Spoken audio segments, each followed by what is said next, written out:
This episode of the World Soccer Talk podcast is presented by Sling. Hello and welcome to the World Soccer Talk podcast. My name is Christopher Harris and I'm joined by my co-host, Kartik Krishnaiyer. Thanks to Sling for sponsoring this podcast. We've been doing 3 episodes a week. We've had a midweek interview show. Next week's interview will be with Guillaume Balaguer. And Kartik and I have been able to do the Mondays and Fridays, which is great because there's always so much to talk about. Coming up on this weekend for Sling, they've got the DFB Pokal final through Sling Orange, plus the actual sports pack. And then also, of course, Messi's last game for PSG, the U20 FIFA World Cup.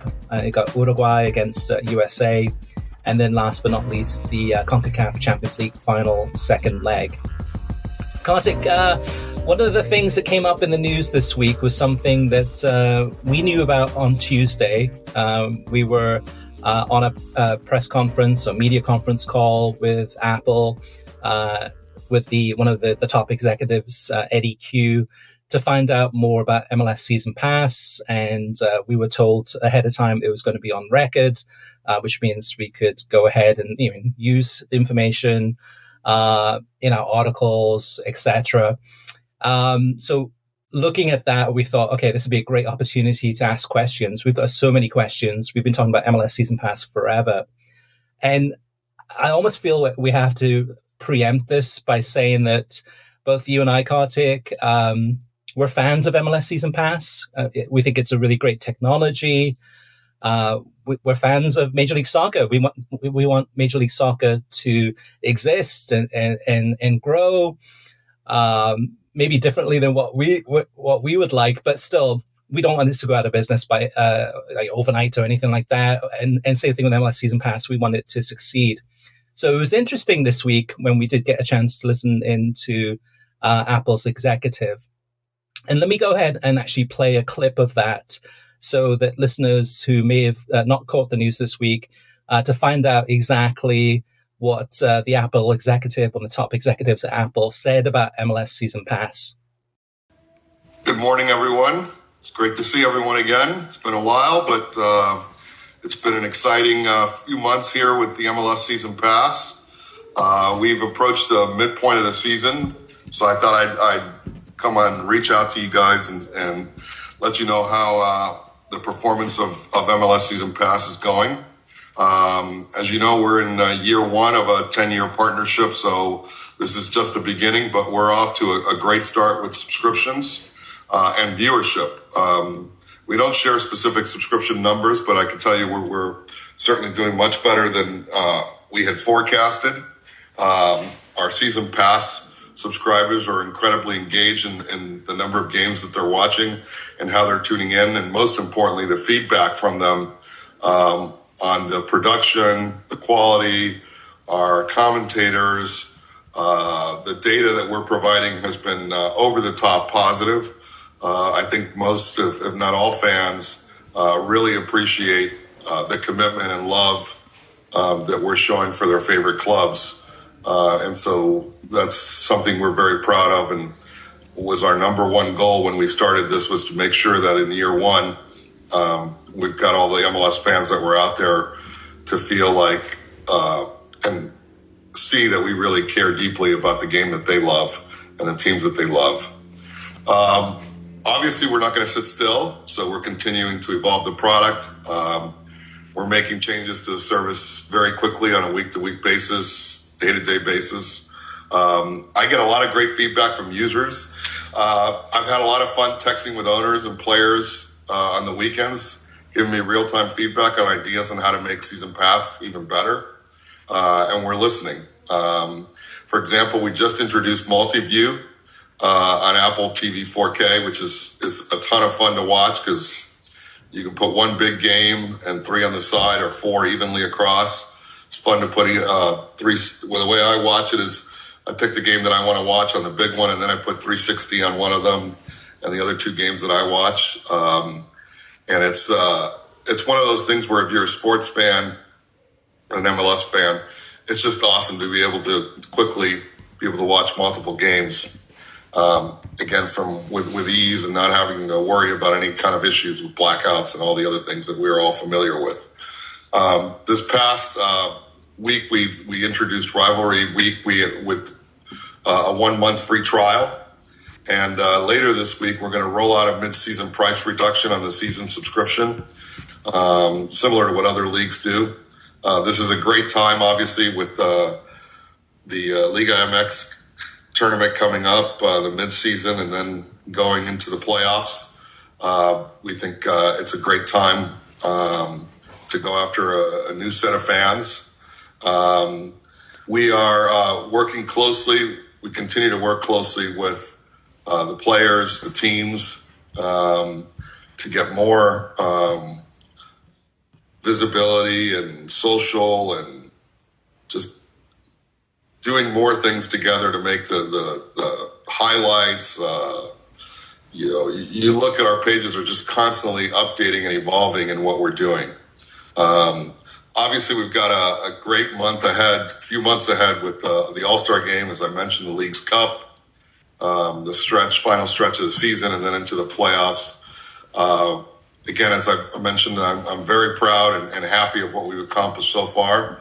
But I am sure that the best is yet to come. We're going to continue to keep growing the fandom for MLS clubs and players and give fans the best experience they've ever seen for sports anywhere. So it's been a great few months for such a quick turnaround. So I'm incredibly proud of everyone on our team, everyone in the league. The teams, players, and owners have been instrumental in making this a huge success to start the season. So Kartik, some of the things he said in there, just to kind of cue it into, excuse the pun, cue into some of the things that he mentioned. I'm very proud and happy with what we've accomplished so far, and I'm sure the best is yet to come. It's been a great few months for such a quick turnaround. We're in year one of a 10-year partnership, so this is just the beginning, but we're off to a great start with subscriptions and viewership. We don't share specific subscription numbers, but I can tell you we're certainly doing much better than what we forecasted. Now, Kartik, both you and I, as well as journalists, also have a background in public relations. And based on public relations and going into, speaking to the press, and the things that they said, that Apple said about this MLS Season Pass deal, what are your thoughts on what the executive at Apple, Eddie Q, said about MLS Season Pass? I don't buy it. You can use any sort of metric to justify the numbers internally if you're not sharing with people the numbers externally. So, for example, I know we were at the NASL able to kind of because the games we had on Gold TV didn't meet the threshold to be Nielsen rated, and we had local broadcasts. I was able to consistently say, "Hey, we're happy with the numbers. This is better than what we forecast." And it plainly the numbers weren't very good. So I don't know what the internal forecasts were, but we know based on what MLS had promised media partners in the past. And again, we're not talking about Apple. We're talking about Disney and Univision and Fox and NBC before that. They weren't meeting those marks consistently over the course of the last couple television deals. The 8-year deal that just expired, and then prior to that, the deal they had, which included NBC.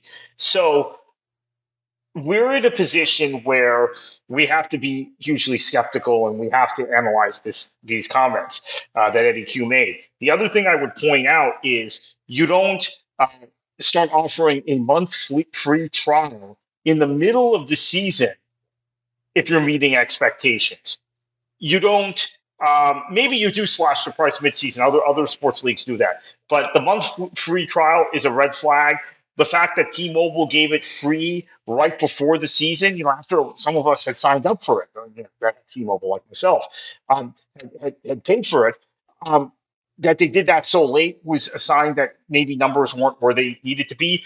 And quite honestly, again, you and I talk to a lot of people in and around this sport, Chris. It's what we do, right? This is how we spend most of our time. Um, the numbers, or at least the anecdotal evidence we have, tells me there were a lot of people who were watching MLS at this time a year ago who were really plugged into the league, who work in the soccer profession, who just aren't anymore. Yeah, I think it's one of those things that, in regards to what they said, I'm okay with the free trials, right? I'm okay with giving like 1 month away for free. I think at this point, Major League Soccer, especially, but Apple also want to give MLS Season Pass away as much as for free as much as possible. Get it into more people's hands, get them watching it, get them used to it, so that they can at least give it a go. Because in the past, it would have been easier just to watch a game on television, and then either you're entertained or you're not, but you're conscious of it. I still think there's a lot of soccer fans out there that haven't given MLS Season Pass even a try. So yes, ideally in a perfect world, I think Apple and MLS should have started the free trial maybe month 1 or month 2 rather than halfway through the season. This weekend that we're taping this weekend, all of the games from MLS are available for free on Apple TV. So you don't need Apple TV Plus. You just go to the Apple TV app and you can watch every single game for free. And then we've seen too with MLS 360, the Whip Around show, making that available for free on YouTube. And I wouldn't be surprised too if we see MLS 360 offered in other places for free too, just to get it out there, just get people used to it. So my concern about this, well, actually, before we get into the concerns, but Kartik, I mentioned that both you and I have backgrounds in public relations as well as journalism, but going into this, having one of the big executives at Apple, what was the goal of having, for the first time this season, having an Apple executive available to the press, speaking on record, actually speaking where you can go ahead and take his quotes and put those into a story, or disseminate it however you wish. And the goal is to address the issue, to address the concerns that people have out there, that numbers aren't so great. So you put this person in the position of, now they've spoken on the record, and now they say it's exceeded expectations. Everything's great. Everything's wonderful. Okay, let's go ahead and move on. However, I think in many ways, by Apple not making the executive available for questions, if anything, it has the opposite effect. So to me, it's hats off to Apple for managing to deliver a press statement that really says nothing of note, other than you're offering now. Also, the other thing that they're offering too is that you can sign up for MLS Season Pass, and instead of paying the $99 for the rest of the season, you pay $49. But we're halfway through the season, so so that's great. But hats off to Apple for actually managing to deliver a press statement that says nothing of note. They mention that the numbers exceed expectations without mentioning what those expectations were. They also declined to answer any questions from the media. And as you could hear from that clip too, it was a relatively short statement to a select group of media. We, as well as other members of the press assembled, would have loved to have been able to ask some follow-up questions. And 99 times out of 100, when there's an opportunity, whether it's a press conference or it's a virtual press conference, we have one next week with CBS Sports, it's open for questions. They will say what they want to say. They will talk about through their talking points, but they will give you the opportunity to ask questions. And it's a back and forth, because oftentimes there might be some things that they forget to say, or there might be something that someone asks that's a really good question that adds more detail. But 9 times out of 10, in these types of situations, you always have the executive available to answer follow-up questions. So by Apple not having this executive allowed to answer any questions from the press, to me, that sends the wrong message. It sends the opposite message, What are they trying to hide? Why are they not willing to answer any questions from the press, the media? Well, the timing of this call was a response to rumors and active speculation. Again, not just blind rumors that people who may be wanting MLS to fail say, "Oh, they're failing." It's based on significant anecdotal evidence that not just you and I have collected, but other people. And again, I'm saying there were people in the game, people who've worked in MLS who are telling me these things and telling you these things. So that's why the call was timed when it was. And again, you can say anything if you don't answer questions. So I don't put much stock into it at all. Let me read a line from a press release I received from NBC this week. I'm pretty sure you received this also, Chris. Peacock's exclusive presentation of Liverpool Arsenal on Sunday, April 9th, we remember that match, averaged 833,000 viewers, the largest streaming audience ever for a Premier League match in the US. Peacock also, this is another line in there, Peacock live streamed 4 exclusive matches with more than 750,000 viewers, 2 of which top 800,000 viewers. So they're giving us the numbers. So maybe MLS has a El Trafico, some sort of derby match or some sort of big match on Apple where there's a significant number, eye-popping number that they would release, right? I mean, based on the same metric. And we'll wait for that. Okay, Kartik, let's move on to TV streaming news. We've got some quick hits this week. First up, John Champion and Jim Beglin. First up, John Champion and Jim Beglin are calling the FA Cup final on site from Wembley for ESPN Plus this weekend. We got some feedback in last week's podcast, or actually earlier this week in the podcast, talking about the dismay in the lack of crowd noise from ESPN Plus broadcasts, because oftentimes the commentators would be calling the games off a monitor from Bristol, Connecticut, rather than at the stadium. So here's some good news for ESPN Plus subscribers wanting to hear the crowd noise to the full extent with John Champion and Jim Beglin. In an interview with World Soccer Talk, NBC Sports executive John Miller revealed this week, "We're not the network of soccer. We have no desire to be the network of soccer, but we do want to be the network of the Premier League." So, Kartik, what does this say to you? They're not bidding on anything else. That's what it says to me. You had a great piece earlier this week on World Soccer Talk about how NBC held the rights and how close they were to losing them, which we've talked about many times on this podcast. I think they may have maxed out in terms of their budget for soccer properties in having to undertake that to keep the Premier League. So it may be a combination of two things. One, they're really committed to the Premier League, but 2, they just don't have the budget for rights fees to get into bidding wars on other leagues. Now, you do still have Super Classico and stuff like that they show on Peacock, Telemundo, and some of the Telemundo rights they're able to leverage. But in terms of NBC on the English language side, this is it. And last but not least, the 2023 edition of the World Soccer Talk Awards are now open at worldsoccertalk.com. You can vote on the best streaming services, commentators, daily soccer TV shows, co-commentators, and more. All of them are available for vote, and your vote at worldsoccertalk.com. All right, let's move on to listener mailbag. First up is Michael Farrow. Michael wants to talk about promotion and relegation. Michael says, Kartik, a question. Promotion and relegation is one of the 6 things you think needs to change. What are the other 5? Yeah, so Michael, thanks for the question. 5 other things that I think do need to change are: 1, you have to have solidarity payments made uniform throughout the U.S. soccer system. Currently, they're generally not.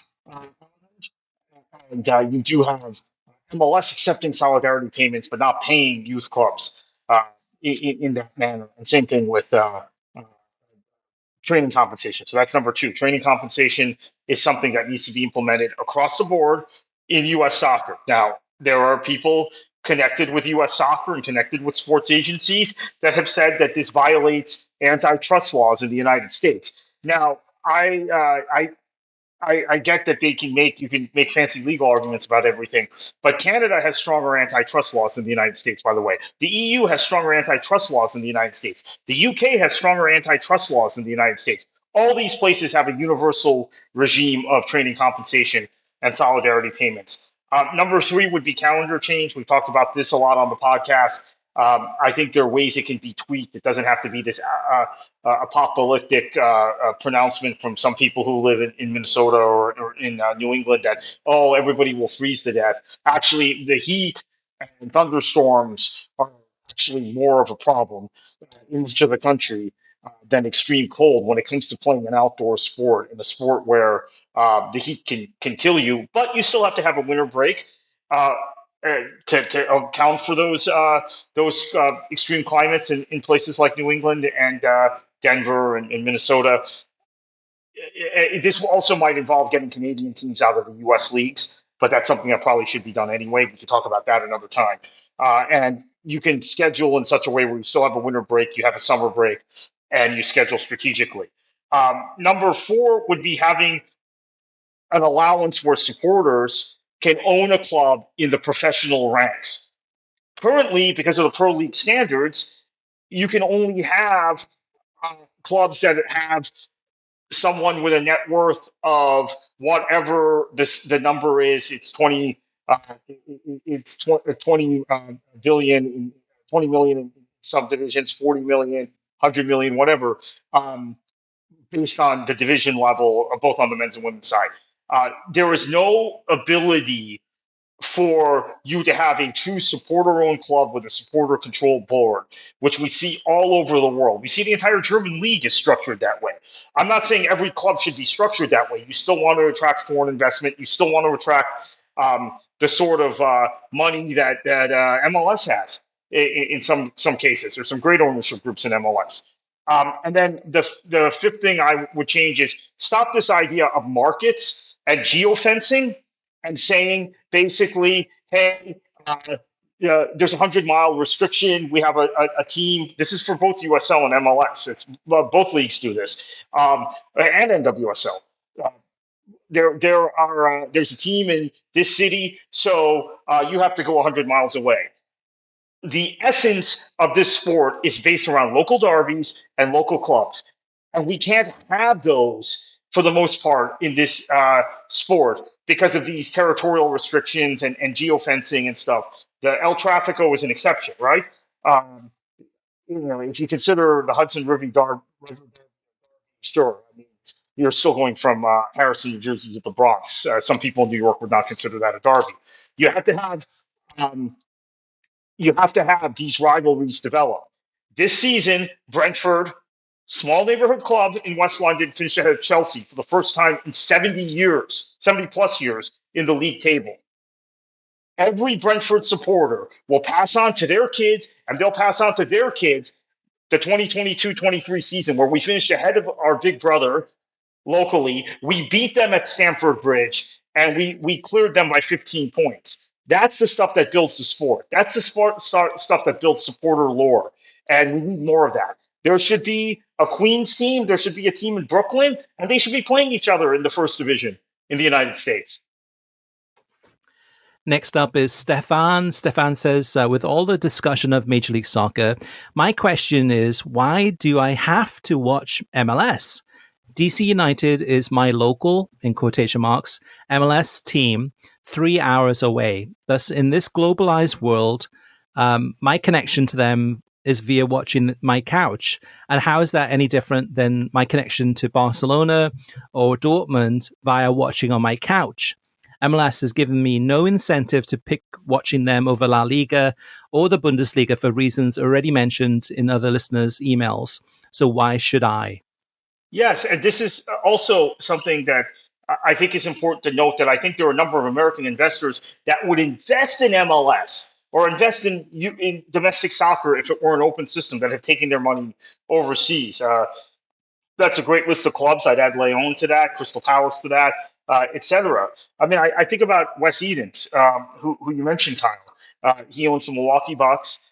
They've been incredibly successful since he bought them from Herb Cole, who the club was less successful under the ownership of Senator Cole. He has spent a ton of money in my state, in Florida, where we have two MLS teams and a bunch of lower division teams, upgrading our rail system to where we will have the best rail system in the country by this winter in 2023. Wes Edens has put more money into Brightline than anyone. Yet he took his money in thinking about this sport specifically and invested it in Birmingham in the UK and not in Florida where he's tied up with all these other things. So to me, that's very telling. And he bought Aston Villa at a time when David Beckham and MLS were actively looking for a partner to help fund the MLS team in South Florida. And Edens had no interest and went and invested in Aston Villa. So I think that's very telling. Another argument to pro-rel is, which shouldn't even be an argument, is that MLS owners don't want to lose their investment by paying the expansion fee. The Premier League alone has more than 50% American owners. Stan Kroenke, who owns a MLS team on top of a team in every American sport except Major League Baseball, and other American owners such as the Glazers at Tampa Bay Buccaneers, Shahid Khan at the Jaguars, Fenway Sports Group for Red Sox, Wes Edens, NBA's Milwaukee Bucks, among other owners. This does not include minority owners or owners of lower league clubs such as LeBron at Liverpool, JJ Watt at Burnley, Robin Ryan at Wrexham, etc. That also doesn't include owners of other foreign clubs such as Roma and Marseille. If American celebrities and businessmen were really that concerned about losing their money, why would they have invested a significant amount of money, even in a minority stake, into a club overseas with the risk of relegation, which can be catastrophic for clubs? Well, in terms of, if you're only concerned about who wins the title, sure. But I would argue the relevance in Liga is there are probably, you could argue Portugal and Spain also, but I think there are more good young players coming out of that league that end up at the top clubs in the world than any other league in the world. So for someone like me, there's relevance even if PSG is winning the title by 30 points. And we had an exciting title race, actually. Bonds, I think, are only 4 or 5 points behind them. So I agree in principle, Chris, that there's a issue with the relevance in terms of the title. But as a soccer fan, I'm still incentivized to follow Liga in a way I'm not with MLS. With MLS, you've had Almiron and you've had Alphonso Davies and maybe Tyler Adams. You've really had three standout players come out of that league in the last 6 years or so that have made an impact, a big impact at a higher level. So I still rate the French league in terms of just relevance, even if it's not always the most exciting title race. Last but not least, Chris says the excitement of this past weekend in Italy, Germany, and England is a bad thing, not only for MLS, but also Ligue 1. As someone who watches a few matches from that league per week as a neutral, I have to say that there is very little meaning in the majority of French league matches, apart from those that involve or affect the relegation battle, especially this season. However, credit to Lens for extending the title fight as long as they did in qualifying for the Champions League. All right, listeners, we have a new way for you to get involved in the listener mailbag. You can call us and leave us a voicemail, and we'll play it in a future episode. To leave an audio listener comment for us, basically go ahead and call this phone number, which is 561-247-4625. We'd also love to hear from you in other ways too. So the website, it's worldsoccertalk.com. Click on podcast and then leave your comment in the most recent episode. You can go to email us at web@worldsoccertalk.com. There is also facebook.com/worldsoccertalk. Send us a message there, or you can tweet us at worldsoccertalk. And then Kartik. Yeah, we're going to get back to talking more about reform in U.S. soccer next week, but it's been heavy FA Cup final because it's a Manchester derby. which really kind of is the genesis of my fandom of English football, has been around the Manchester Derby prior to the Manchester City takeover. So those matches under Kevin Keegan, love to romanticize about. City beat United a lot, actually, under King Kev. So King Kev had a thing for United, as we know, right? As a Liverpool player, Newcastle manager, Man City manager. So a lot on that over at beyondthe90.substack.com. Enjoy your football.